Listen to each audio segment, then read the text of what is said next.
দাবি ও আদিবাসী সহ সমস্ত ধরনের মানুষের উপর আক্রমণ সংগঠিত হচ্ছে।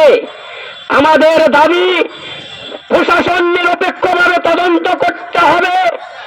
আগামী দিনে আমাদের এই পশ্চিমবঙ্গ আদিবাসী লোকশিল্পীর পক্ষ থেকে যদি আমাদের এই দাবি 3 মাসের মধ্যে সদুত্তর না হয়, আগামী দিনে পৌষ মাসে বাদনার আগে কিংবা বাদনার পরে আমরা আগামী দিনে ডিএম অফিস গরম করে দেব। আমাদের দাবি মানতে হবে। আদিবাসী শিল্পীদের শিল্পী ভাতা দিতে হবে। আদিবাসী শিল্পীদেরকে 1000 টাকা ভাতা দেওয়া চলবে না। আগামী দিনে আদিবাসী শিল্পীদেরকে 5000 টাকা ভাতা দিতে হবে। আগামী দিনে দলমত নির্বিশেষে সর্বত্র সাধারণ শুভবুদ্ধি সম্পন্ন মানুষকে নিয়ে আমরা ঐক্যবদ্ধভাবে এই ডিএম অফিসে আসব।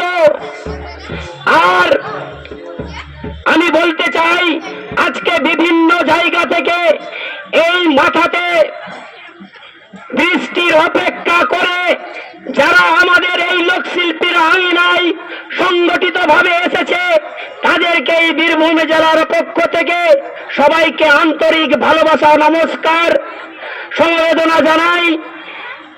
আর যাহাই को पे है एकांतामुन संगीन खन उनको उर्गुम सरहाव बड़ाई उचु काते ये कथा नड़ेगिंग मुचरिदा पश्चिमबंग आदिवासी लोकशिल्पी संघ जिंदाबाद। पश्चिमबंग आदिवासी लोकशिल्पी संघ जितकर ये कथा मेन कहते नड़ेगिंग मुचट केदा।